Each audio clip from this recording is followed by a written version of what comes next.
Hello everyone. So today we'll continue with the third chapter of class 10 history, nationalism in India. In the earlier videos we have already seen and discussed about 3.1 unit, that is how the people started civil disobedience movement, and today we are going to see 3.2.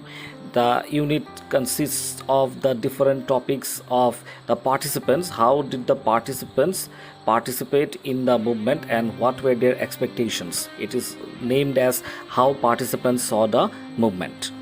Now let us look at the different social groups that participated in the civil disobedience movement. So we have already seen earlier in the national struggle that the people of India were divided because they had different social groups and their expectations were different in the non-cooperation Khilafat movement. So this time also they joined the movement, but why did they join this movement, the civil disobedience movement? What were their ideals and what did the word Swaraj mean to them? Earlier also the word Swaraj was interpreted in different ways.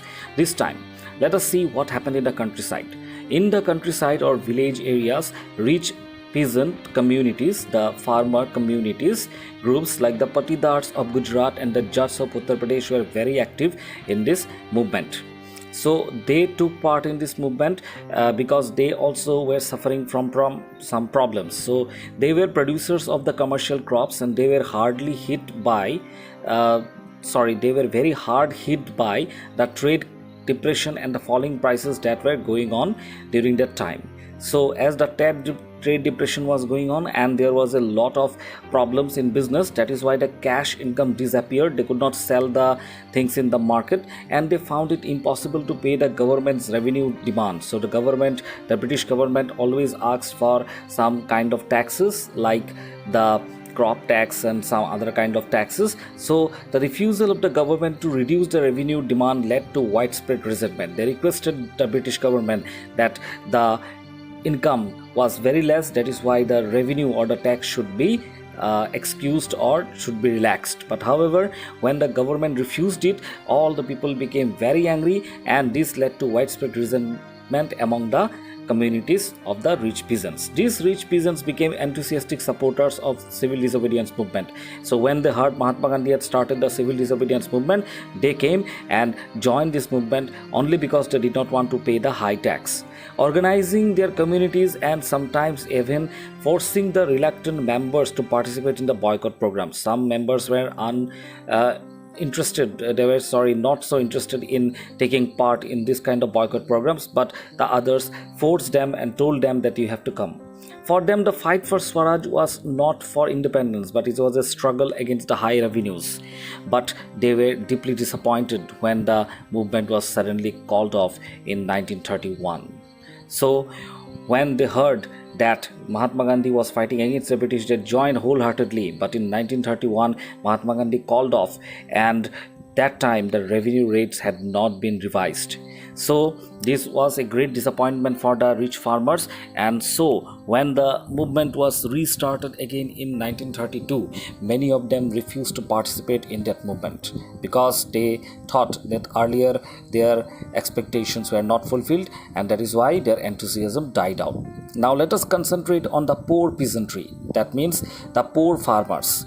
Now this poor peasantry were not just interested in the lowering of the revenue demand, so they were suffering from some other problems. Many of them were small tenants cultivating land that they had rented from the landlords, and as the depression continued, their incomes also dwindled and the small tenants found it very difficult to pay their rent. So here they were supposed to give tax and rent actually to the landlords, and the landlords or the zamindars or these different kinds of rich farmers were there. They wanted them to reduce or to relax their this rent also.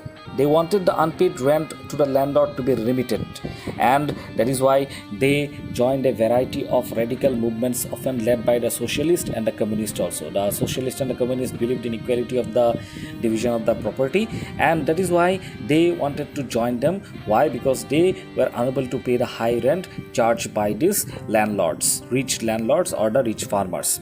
They were apprehensive that something was going to happen, and they were apprehensive of different things and apprehensive of raising issues that might upset the rich peasants and the landlords. The Congress was unwilling to support no rent campaign in most places. Now here there was a problem because the Congress was close to the rich farmers, and the rich farmers and the poor farmers were against each other. So if the Congress openly would support the no rent campaign in most places, they were afraid that the rich farmers or the rich peasants would go against the Congress and they would be separated from them, because the communist and socialist were always against the rich communities of the society.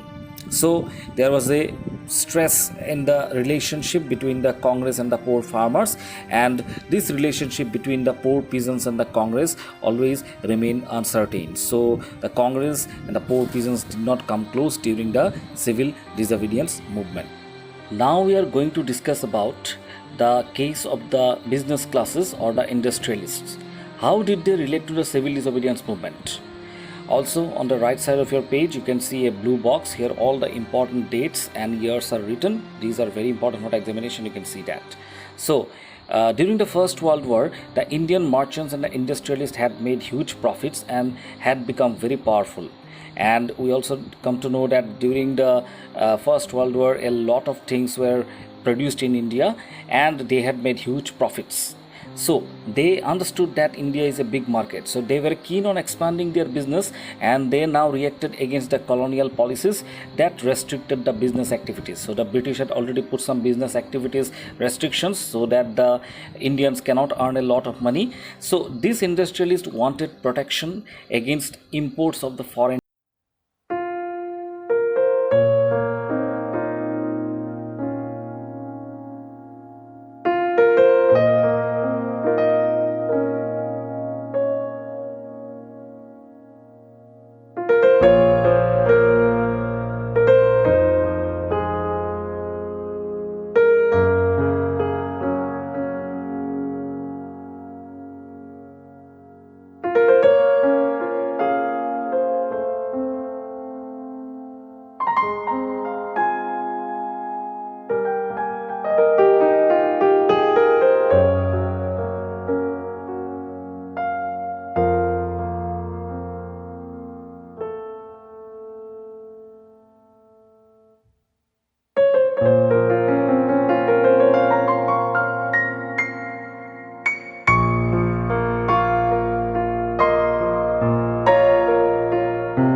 disobedience were in large number. Except in Nagpur region, they participated. Why? Let us try to understand. As the industrialists came closer to the Congress, the workers stayed aloof or far away. Because in spite of that, some workers did participate in the civil disobedience movement, selectively adopting some of the ideas of the Gandhian program. Now, the industrialists and the workers were against each other, because the workers were the servants, or you can say they demanded more different kinds of facilities, money, wages, salary. These all things were not liked by the industrialist, and these workers decided to take the Gandhian program like boycott of the foreign goods. That one they accepted, as they also led their own movements like low wages. Against the low wages, they made movements so that they could get more money per day, and poor working conditions were also very much in discussion at that time. So there were strikes by railway workers in 1930, and dock workers, the people working in the different kinds of seaports, loading and unloading the things, in the year 1932. And in 1930, thousands of workers in Chota Nagpur tin mines wore Gandhi caps, and they participated in the protest rally and boycott campaigns also. And they also came out openly. But however, the Congress was reluctant to include the workers' demand as a part of its program for struggle. It felt that it would alienate or separate the industrialists and divide the anti-imperial forces. Like, they did not want to openly accept the workers' demands, because they thought the people, the industrialists, would be angry on that, and they would stop giving them financial help, and it would be dividing the anti-imperial or anti-British forces that they had started against the British. Another important feature of the civil disobedience movement was the large-scale participation of the women. Now, the women were always dominated by men in the society, and in India also it was always like that, when the women were not allowed to go and outside, and they were not allowed to do many things. But during Gandhiji's salt march, Satyagraha salt march, thousands of women came out of their homes to listen to him and participated in protest march, and they themselves manufactured salt also.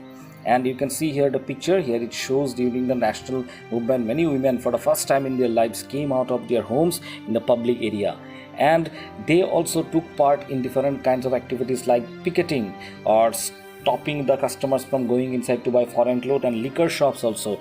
They stopped people from going inside the liquor shops or wine shops or alcohol shops. And many of them went to jail for doing such kind of activities. And in urban areas, these women were from high caste families, the Brahmin families and the rich people. And in rural areas, they came from the rich peasants' household, and the rich farmers' wives and their family members, their women members were there, females. They came out from their homes and participated in Gandhiji's civil disobedience movement. They were moved and attracted by Gandhiji's call when he declared that service to the nation is a sacred duty of the women. And these women felt that yes, this country belongs to us too, and it is our sacred duty to take part in the civil disobedience movement. Yet this increased public role did not necessarily mean any radical change in the way the position of the women was visualized. But the problem was that even though the women was coming out of the home and they took part in different movements, but still their condition or their status in the society, the position was not improved, did not bring a great radical change in that, because Gandhiji himself had different views about women. He was convinced that it was the duty of the women to look after only home and hearth, like the kitchen, and to cook food and be good mothers and good wives. And he himself said that it is not the duty of the women to come out of their homes and take care of the family, only is the main duty. For a long time, the Congress was also reluctant. It was not so willing, hesitating to allow women to hold any position of authority within the organization. Only it was keen on their symbolic presence. They only wanted them to participate whenever there was a movement and whenever their presence was required. That time they called upon them. So here we see how there were various problems in the limits of the civil disobedience movement, the participants. Now, some more people were there, social groups were there who were in this problematic situation. In Unit 3.3, we are going to discuss the limits of the civil disobedience movement, how the different social groups did not actively participate in the civil disobedience movement. Not all the social groups were moved by the abstract concept of Swaraj. One such group was the nation's untouchables, or the Dalits. In 1930s, from 1930s, they began to call them as Dalits or oppressed classes. They were from the lowest class, lower class, the caste system in India and Hindu system. And for both, the Congress had for long, the Congress had ignored the Dalits also. Why? Because they were afraid of offending the Sanatanis, the conservative high caste Hindu Brahmins, and they did not want to offend them, because according to the caste system, the Hindus, the high caste conservative Sanatanis are at the topmost position, and these Dalits or the untouchables at the lowest position. But Gandhiji said that it is not right to divide the people on the basis of caste, and he declared that Swaraj would not come for 100 years if untouchability was not eliminated or stopped, completely removed. And he called the untouchables, they were referred to as untouchables. Why? Because they could not be touched by the high caste people. So he called these untouchables Harijan. Harijan means the children of God. According to him, everybody was created by God, and even the high caste people also were created by God. They are also children, and the lower caste people also are the children of God. So Mahatma Gandhi, along with them, organized satyagraha to secure entry into the temples and to access access to different places like public wells and tanks and roads and schools, etc. And Mahatma Gandhi himself cleaned the toilets. It was earlier considered that you cannot clean the toilets, this is the work of a sweeper or a low caste people. So he said that it is our duty, and he cleaned the toilets himself to dignify the work of the bhangi or the sweepers. And he persuaded the upper caste Hindus, upper caste people also, to change their hearts and give up the sin of untouchability. But this is only Mahatma Gandhi and some people. But many Dalit leaders were not happy with that. They were keen on a different political solution to the problems of their own community. They said that this only a few people can do, but not all the people. That is why we must find out a different political solution. So where they will be respected and become a part of the society, their status also would increase. So they began organizing themselves, demanding reserved seats in the educational institution. They said that if there are 100 seats, then at least 10 seats must be reserved only for the lower caste people. And educational institutions also, and even a separate electorate, a place where the people will give votes and get the leader or minister, and they would choose only the Dalit members for legislative councils. They said that political empowerment would resolve all the problems for the social disabilities. So whoever is not getting equality, disabled in the society, if they are politically empowered, they would get the respect in the society. So the Dalit participation in the civil disobedience movement was limited, particularly in Maharashtra area and Nagpur area. Why? Because the organization was very strong in these places. One of the most important persons of this Dalit organization was Dr. B.R. Ambedkar, and he organized the Dalits into the Depressed Classes Association in 1930. And B.R. Ambedkar clashed or fought against Mahatma Gandhi. Why? At the second roundtable conference, by demanding, because he demanded separate electorates for Dalits. But when the British considered Ambedkar's demand, the British thought that divide and rule policy would be better. So they rejected Gandhiji's offer and accepted B.R. Ambedkar's offer of demand of the separate electorate. At the time, Gandhiji began a fast or a hunger strike unto death. So he believed that separate electorates for the Dalits and the common people, the upper caste people, would slow down the process of integration in the society. And Ambedkar ultimately accepted Gandhiji's position finally, and this result was the Pune Pact of September 1932. And it was an agreement between Mahatma Gandhi and B.R. Ambedkar. So it gave the depressed classes. These depressed classes later came to be known as the scheduled caste, and they got reserved seats in the provincial and the central legislative councils. But they were to be voted by the general electorate only. So they will be participating in this, and their seats are reserved, but the common people will give vote. The Dalit movement, however, continued to be little apprehensive of the Congress-led movement. So the Dalits were not wholeheartedly a part of the civil disobedience movement. Now, not only that, some of the Muslim political organizations in India were also lukewarm. They were not so wholeheartedly accepting the response of the civil disobedience movement. Why? Because after the decline of the non-cooperation Khilafat movement, a large section of the Muslims felt separated or alienated from the Congress. If you remember, in the non-cooperation Khilafat movement, the non-cooperation Khilafat movement was suddenly stopped without supporting the Khilafat issue. From mid-1920s, the Congress came to be more visibly associated with the openly Hindu religious nationalist group like the Hindu Mahasabha. And the Congress, some of the leaders were strict followers, and they participated and had close relation with the Hindu Mahasabha. And as relations between Hindus and Muslims worsened, each community organized religious procession with militant fervor. There was an anger to show that they were upset and provoking Hindu-Muslim communal clashes. And there was a time when a small fight between Hindu and the Muslim became a big riot, and so many people died. It was a communal clash, fight in the name of the religion in various cities. So every riot deepened the distance between the two communities, and the Hindus and the Muslims became little separated and alienated from each other.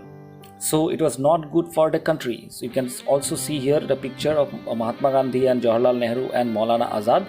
And the Congress and the Muslim League leaders made efforts to renegotiate an alliance, a partnership. And in 1927, it appeared that such an unity or partnership alliance could be forged. The more important differences were over the question of representation in the further future assemblies that were to be elected. So where how many Hindus will be elected, how many Muslims will be elected, these all were the main problems, the question of representation in the future assembly. So if this was solved, then there would be no bad blood between the Hindus and the Muslims. So let's see how this was solved. Also, we come to know about Muhammad Ali Jinnah. I think you have heard about Muhammad Ali Jinnah. He was a great leader of the Muslim League and important person in the independence of Pakistan also.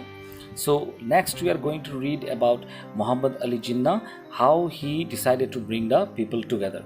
So Muhammad Ali Jinnah was one of the leaders of the Muslim League. He was willing to give up the demand for separate electorate. He said, if Muslims are assured that we will definitely get reserved seats in the Central Assembly and the representation in the population in the Muslim dominated provinces like Bengal and Punjab, our proportion where the Muslim people are more, our only leaders will be elected. That time we are going to leave the demand for the separate electorate. So negotiations and discussions came up over the question of representation, and all the people thought there would be an alliance, but all the hopes of resolving the issue at the all parties conference in 1928 disappeared, completely died down, because M.R. Jayakar of the Hindu Mahasabha, he was the leader of the Hindu Mahasabha, he strongly opposed the efforts at compromise, and he said that we are not going to negotiate with the Muslim League for the division of the separate electorates. Where the Muslims are more, they will get more seats.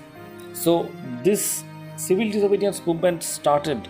At the time there was an atmosphere of suspicion and distrust, no loyalty between the communities. The Dalits were against the high caste Hindus, and the Muslims were also against the Hindus. Hindus were also not close to other communities. So alienated from the Congress, large sections of the Muslims could not respond to the call of a united struggle, and they felt little left out. And many Muslim leaders and intellectuals expressed their concern about the status of the Muslims as minority within the country of India, and they feared that one day the culture and the identity of the minorities would be submerged, would be drowned or hidden under the domination, after the strong power of a Hindu majority. So this is what was the topic, how the limits of the civil disobedience movement took place. Next, we will discuss about the sense of collective belonging, unit number 4 in the next video. So, thank you. See you next time.